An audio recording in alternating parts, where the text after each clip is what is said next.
Sunday brunch at Le Jardin. It's the kind of place in downtown Charleston where the mimosas cost $18 and the avocado toast is served on a slate tile. It's where my girls group has met once a month for 10 years. There are 6 of us. 5 of them are mothers. And then there's me. So, Jessica chirped, tapping her manicured nails on her champagne flute to get everyone's attention. She was wearing a floral sundress that perfectly accentuated her size 2 figure. I have a huge announcement, but first let's take a group selfie. Everyone squeeze in. We leaned in. I forced a smile, trying to hide the bloating in my face, a side effect of the progesterone shots I've been injecting into my thigh every night for 3 weeks. Okay, sending it to the group chat now so you can all post it, Jessica said. She held up her phone. She had connected it to the restaurant's digital photo frame system on our table, a new gimmick Le Jardin used to let guests view menus and upload photos. Her screen was mirrored on the iPad in the center of our table. She opened her photo gallery, but before she could click the photo, a text banner dropped down from the top of her screen. It was a text from her husband, Brad, but the preview message was long, and it was legible. Brad. Babe, did you tell the girls about Elena's failed transfer yet? Or are we still pretending we don't know her uterus is a graveyard LOL? Make sure you don't drink around her, she gets so moody. Time stopped. The text stayed on the screen for 3 agonizing seconds before Jessica swiped it away. 3 seconds is a long time. Long enough for Sarah, Michaela, and Chloe to read it. Long enough for the waitress pouring water to read it. Long enough for me to feel my heart physically stop beating in my chest. Silence slammed into the table like a freight train. Oops! Jessica giggled, a high-pitched, nervous sound that didn't reach her cold blue eyes. Brad is so uncouth sometimes. Ignore that he makes terrible jokes. My hands were trembling under the table. I gripped my napkin so hard my knuckles turned white. A graveyard. That's what they called me behind my back.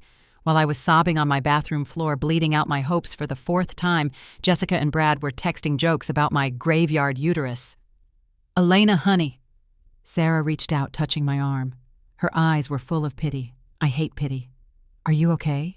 Did the transfer fail? I hadn't told anyone yet. I only told Jessica because she guessed it when I declined a glass of wine last week, and I begged her to keep it secret. Now everyone looked at me. The air was thick with that suffocating, heavy awkwardness that only women know. Yes, I managed to whisper. My throat felt like it was filled with broken glass. It was negative, we found out Tuesday. Oh, sweetie, Jessica sighed, taking a sip of her mimosa.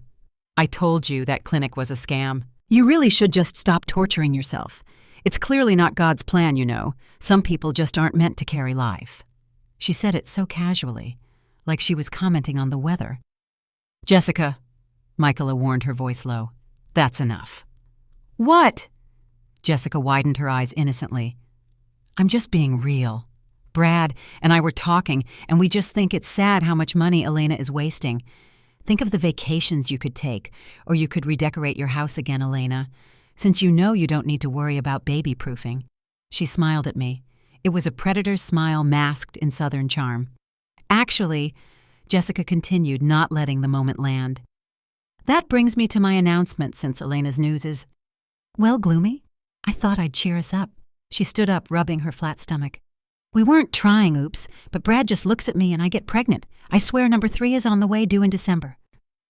The table erupted in forced squeals of delight. Sarah and Chloe hugged her because social convention demanded it. I sat there frozen. The text message burned in my mind. Graveyard. She timed this.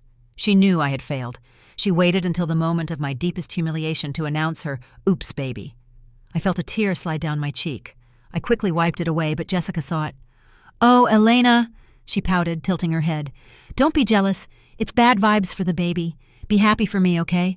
Maybe if you were more positive, your body would work. That was the moment. The hook wasn't just the text. The hook was the realization that my best friend wasn't just insensitive. She was enjoying my pain. She was feeding on it. I stood up. My chair scraped loudly against the floor. I have to go, I said, grabbing my purse. But the avocado toast is coming, Jessica called out, and I need you to plan the gender reveal, since you have so much free time. I walked out of the restaurant, the sound of their laughter ringing in my ears like a curse. I got into my car, my pristine, leather-seated empty car, and screamed until my throat bled. Infertility is a silent ghost that lives in your house. It lives in the guest room that you secretly painted yellow 3 years ago, then closed the door and never opened again. It lives in the bottom drawer of the bathroom vanity, hidden under towels, the sharps container filled with hundreds of needles, the ovulation kits, the pregnancy tests that always have one line. It lives in the silence between David and me at the dinner table. Tuesday night, 9:00 p.m., the shot hour. I sat on the edge of the bed, hiking up my pajama shirt. My stomach looked like a war zone. Purple, yellow, and green bruises covered every inch of my lower abdomen. "Ready?" David asked, holding the syringe. He looked tired. The light had gone out of his eyes a year ago. We were $60,000 in debt from treatments not covered by insurance. That's a luxury car. That's a down payment on a rental property. Gone. Into my veins. "Do it." I braced myself. Pinch, burn. I flinched. "Sorry," David muttered, capping the needle. "Maybe we should take a break, Elle. It's destroying you." "If we stop, we give up," I said, pulling my shirt down. "And if we give up, what was all this pain for?" My phone pinged. A notification from Instagram. "Jessica Mom Life tagged you in a post." I shouldn't have looked, but I did. It was a photo of Jessica's 2 kids, Liam 5 and Ava 3, making a mess in their kitchen. Flour everywhere. The caption read, "So exhausted, mom life is so hard. Sometimes I wish I could just have a quiet, clean house and sleep in like at Elena Designs. Must be nice to have 0 responsibilities. Mom life, #blessed, #fertile myrtle." She tagged me. She tagged my professional design account. She was comparing her cute mess to my empty silence and framing it as if I was the lucky one. I threw the phone across the room. It hit the wall with a crack. 2 days later, I was in my garden weeding. It was my therapy.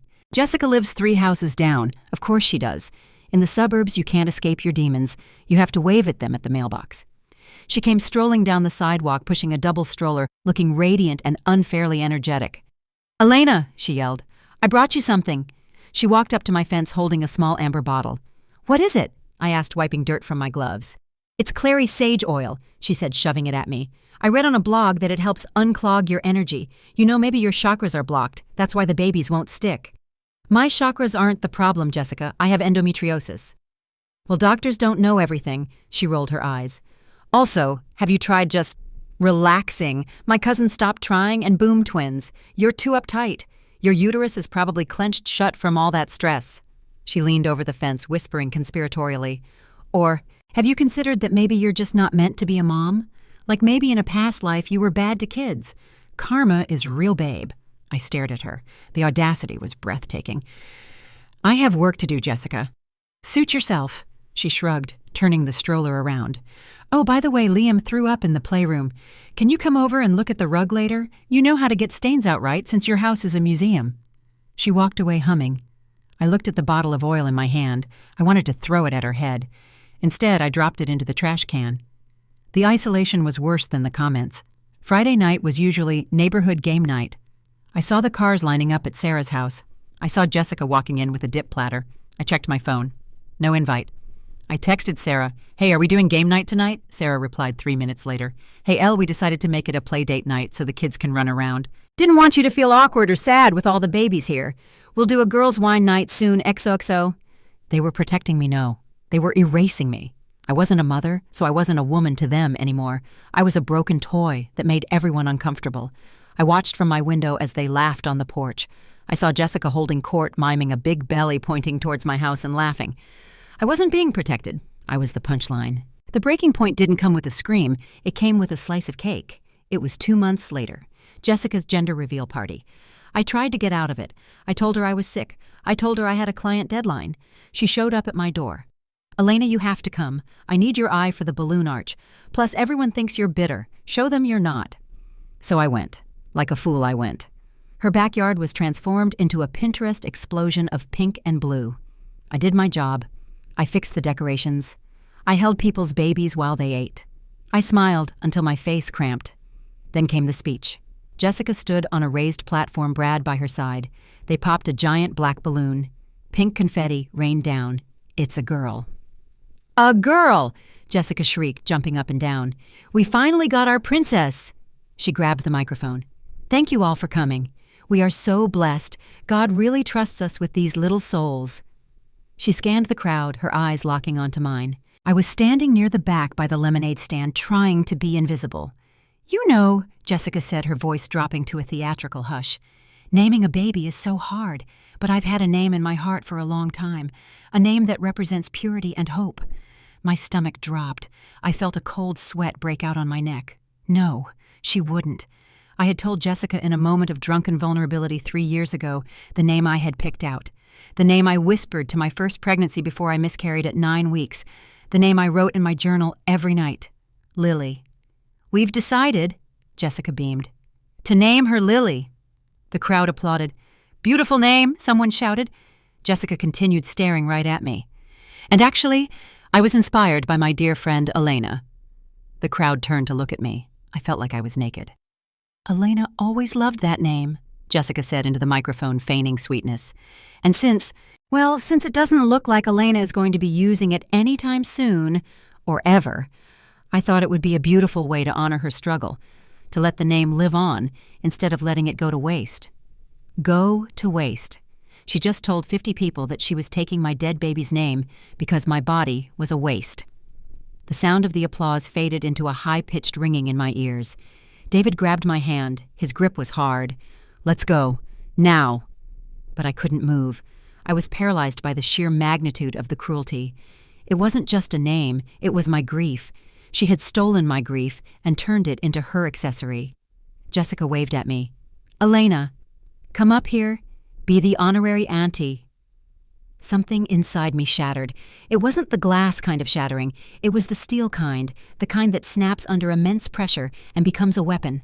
I walked up to the platform. The crowd quieted down, sensing the tension. I stood in front of Jessica. She looked triumphant, expecting me to cry or hug her. I leaned into the microphone. My voice was steady, terrifyingly calm. You didn't choose that name to honor me, Jessica, I said. The speakers amplified my voice across the silent backyard. You chose it because you know I named my miscarriage Lily. You chose it because you are a sadistic, insecure narcissist who needs to stand on my pain to feel tall. Gasps from the crowd. Brad stepped forward. Whoa, Elena. And just so everyone knows. I turned to the crowd, my eyes burning. The reason Jessica has been so fertile lately isn't just God's blessing. It's because she stopped taking her birth control pills without telling Brad, because she was jealous that the neighborhood attention was shifting to Sarah's new twins. Jessica's face went white. Brad turned to her. What? Enjoy your party, I said, dropping the mic. I literally dropped it. Thud. I walked off the stage. Jessica grabbed my arm. Her nails dug into my skin. You bitch, she hissed low enough so only I could hear. You just ruined my life. You're just a jealous, barren, dried-up hag. No wonder your husband looks at other women. I pulled my arm away. I looked at her, really looked at her, and saw nothing but rot. I may be barren, Jessica, I whispered, leaning close to her ear. But at least I'm not you. And by the way, that text from Brad about the graveyard, I screenshotted it before you deleted it. I just emailed it to your church group, your PTA board, and your sponsors. I smiled, a real smile. Check your phone. I turned and walked away. Behind me, chaos erupted. I heard Brad yelling. I heard Jessica screaming. David was waiting by the car, the engine running. He looked at me with a mix of shock and awe. Did you really send it? He asked as I buckled my seatbelt. No, I said, checking my reflection in the visor mirror. My eyes were dry, but I will tonight. I lied. I had already sent it. And I included the photos of her drinking wine while pregnant that I had secretly taken last month. Drive David, I said. We have a life to rebuild. As we pulled away, I saw Jessica chasing after the car, looking like a maniac, tears streaming down her face. It was the most beautiful thing I had ever seen. My womb might be empty right now, but my barrel was full, and I had just fired the first shot. The car ride home from the gender reveal party was silent for exactly 3 miles. Then David pulled the car over onto the shoulder of the highway. He turned to me. Did you mean it? About the email, I asked, looking out the window at the marshlands passing by. Yes, I sent it. No. David shook his head, reaching for my hand. About stopping. About us rebuilding. I looked at him. For 4 years I had looked at my husband and only seen a sperm donor. I saw a partner in a medical procedure, not the man I fell in love with. I saw the disappointment in his eyes every month and internalized it as my failure. But today, standing on that stage, something had shifted. When Jessica tried to weaponize my grief, she inadvertently set me free. I'm done, David, I said. And for the first time in years, my chest felt light. I'm done with the needles. I'm done with the legs in stirrups. I'm done letting a biological function define my worth as a woman." And David let out a breath he seemed to have been holding since 2019. "Thank God," he whispered, kissing my knuckles. "I miss you, Elle. I miss us." "I want a baby," I said firmly, "but I don't need it to come from my body. I just want to be a mother, and there are children out there who need one." We went home. I walked straight to the bathroom. I opened the drawer. I took out the ovulation kits, the remaining syringes, the half-empty bottle of prenatal vitamins. I threw them all into a black trash bag. Then I went to the guest room, the yellow room. I took the nursery sign off the door. "What are you doing?" David asked from the doorway. "This isn't a nursery anymore," I said, rolling up the rug. "This is my new office. I'm expanding Elena Designs. If Jessica wants to play mommy blogger, fine. I'm going to own this town." The next morning, my phone blew up, but not with hate. Sarah from the brunch group texted me, "OMG, Elena. Did you really send those photos to the PTA? It's World War III over here." I opened Instagram. Jessica's account was in chaos. The email I sent containing the photos of her drinking wine at a bachelorette party while she was supposedly 4 months pregnant with her miracle baby had circulated. The PTA board, where Jessica held the treasurer position, had demanded her resignation. 2 of her major sponsors, a diaper bag company and an organic baby food brand, had posted public statements. "We have severed ties with @Jessica Mom Life due to behavior inconsistent with our brand values." She was canceled. I didn't feel glee. I felt nothing. She was a mosquito I had swatted away. I had bigger things to focus on. I threw myself into my work. I stopped hiding. I rebranded my design firm, focusing on sanctuaries for modern living. I used my pain to fuel my art. My designs became bolder, deeper.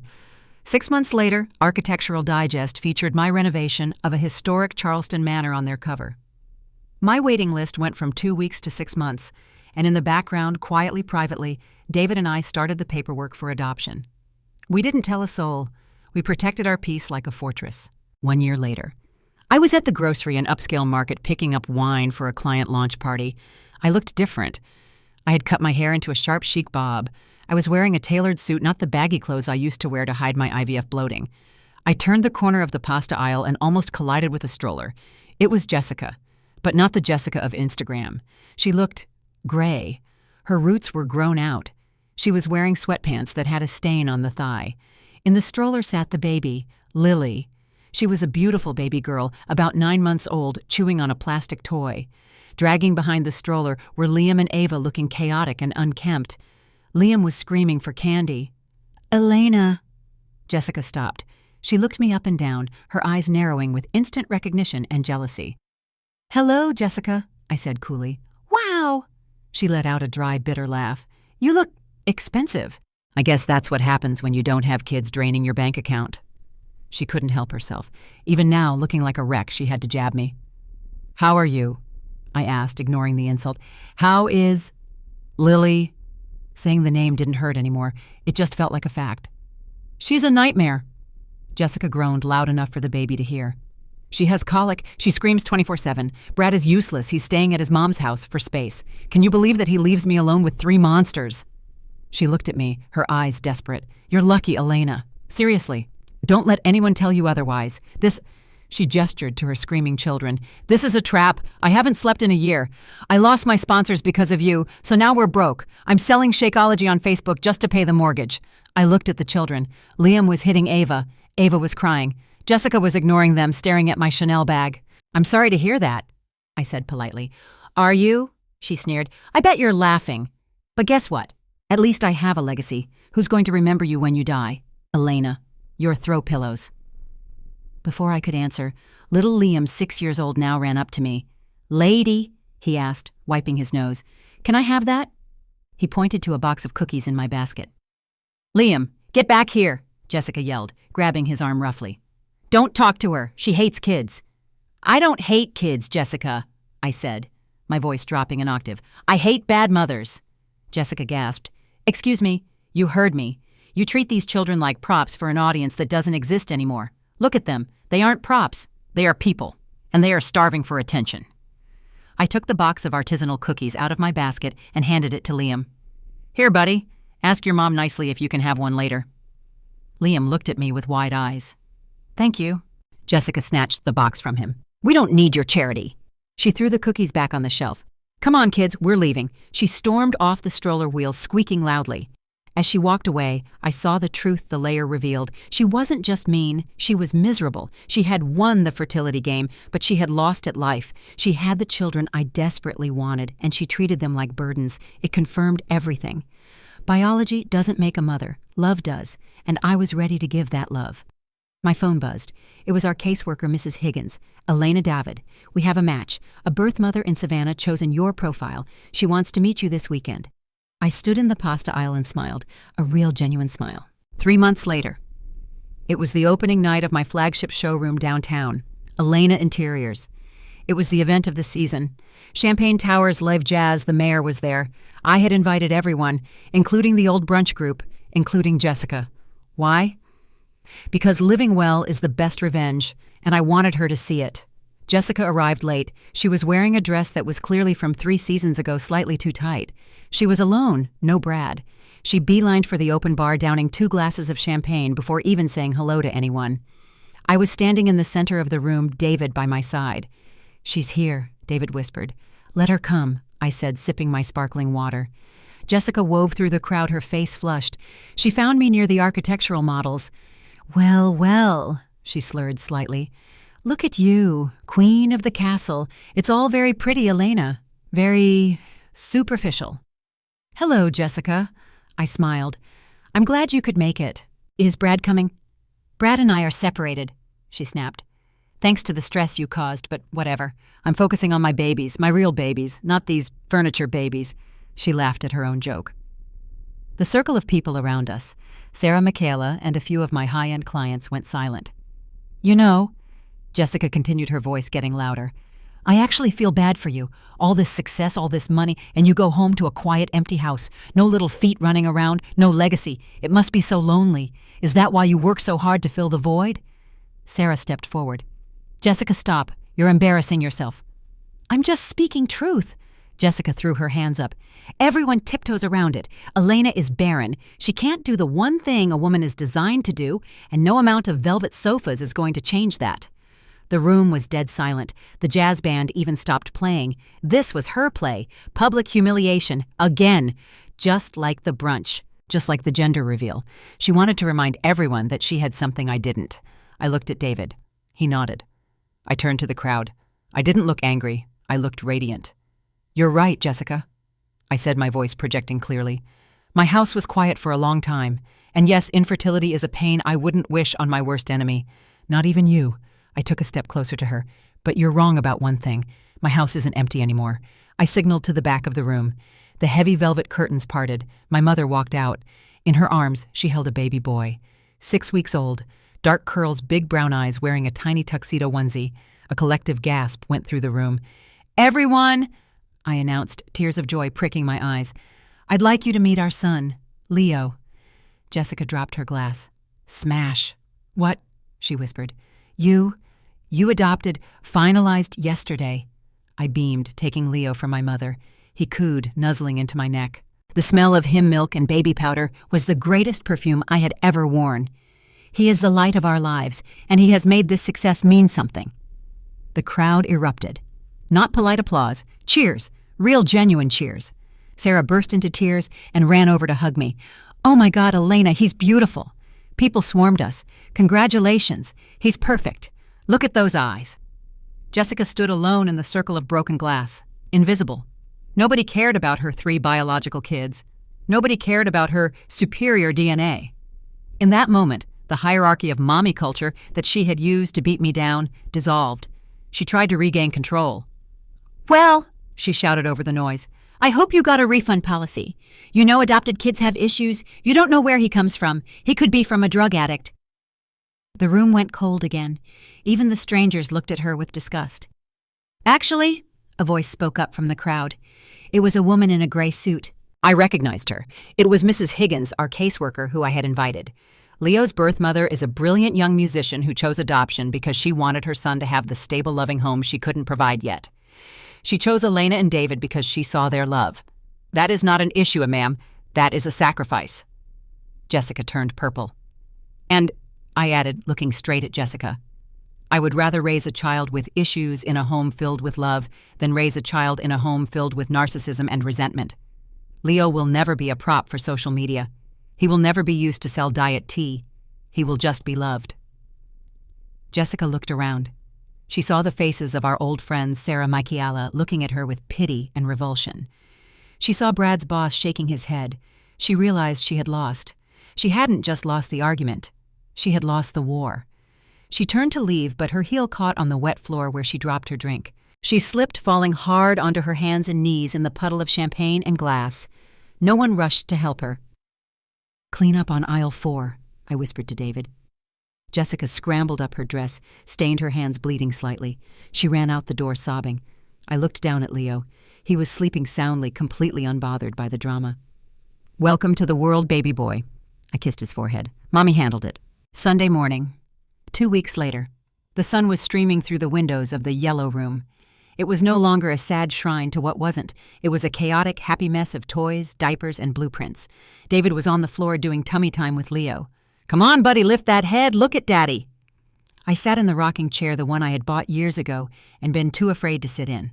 I was sketching a new design for a hotel lobby, glancing down at my boys every few seconds. My phone buzzed.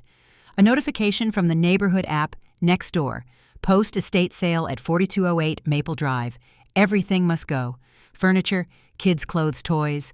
Owner moving to a smaller apartment. It was Jessica's house. Brad had filed for divorce and full custody, citing her neglect and erratic behavior fueled by the alcohol.